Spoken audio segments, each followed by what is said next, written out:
भ्रष्टाचार मुक्त मुंबई वगैरे भाजपवाले करू शकतील असं मला वाटत नाही. ज्यांनी निवडणूकच भ्रष्टाचारातून लढवली ते नंतर भ्रष्टाचार मुक्त वगैरे करतील असा भ्रम काय मला नाही. ज्यांना कोणाला संघातल्या बावळट लोकांना तो बाळगायचा तो त्यांनी बाळगावा. मुळात पैसे खाणं हाच हेतू आहे ना, यासाठीच ही महापालिका पाहिजे होती. आधीच्या लोकांचा हेतू सुद्धा तोच होता. 25 वर्ष जे आरोप झाले ते आरोप काय होते?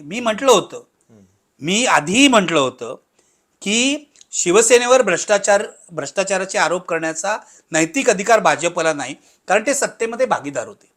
एवढंच म्हटलं होतं. भ्रष्टाचार झाला नाही असं मी कधी म्हटलं नव्हतं. तेव्हा हे भ्रष्टाचार मुक्त वगैरे काही नाही. फक्त मला एवढंच म्हणायचं आहे की महापालिका निवडणुकीमध्ये नगरपालिका निवडणुकांचीच पुनरावृत्ती झालेली आहे. तिथे जेवढं यश भाजपला मिळालं, नंबर 1 पक्ष, तसाच आता 29 पैकी समजा 23 मध्ये जर भाजपला बहुमत मिळणार असेल, महापौर बसणार असेल, तर तसंच यश मिळालेलं आहे. मी याला पाशवी यश म्हणतो. कोणत्याही सत्ताधाऱ्याला एवढं मोठं यश मिळू नये, पण विधानसभा निवडणुकीपासून ते यश मिळतंय. त्यांना का मिळतंय, कसं मिळतंय, हा चमत्कार आहे की हा घोटाळा आहे, हे सगळे प्रश्न माझ्या मनात आहे. मी काय हे असं फेस व्हॅल्यूवर घ्यायला तयार नाही. मुद्दा असा आहे की हे एवढं मोठं यश मिळवताना ज्या गोष्टी तुम्ही सत्ताधारी म्हणून केल्यात, गलिच्छ गोष्टी, त्या करण्याची आवश्यकता होती का? म्हणजे सरसकट सगळीकडे पैसे वाटले गेले. हा, मुंबई बाहेर 4 प्रभाग होते. एका माणसाला 2,000 रुपये, 4 कॅन्डिडेट म्हणजे एका माणसाला 8,000 रुपये.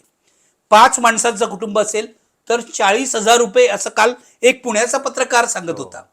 एक 32 माणसांचं एकत्र कुटुंब होतं, तिथे नगरपालिका निवडणुकीत म्हणे 4 लाख रुपये दिले होते, असं सचिन अहिर सांगत होते.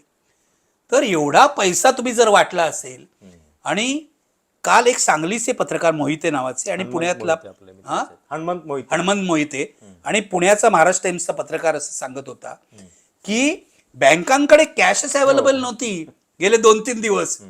म्हणजे हे काय आहे? आणि हे पैसे कुणी वाटले? हे विरोधी पक्षांनी वाटले नाहीत, हे काँग्रेसनी वाटले नाहीत, हे उद्धव ठाकरेंनी वाटले नाहीत, हे राज ठाकरेंनी वाटले नाहीत.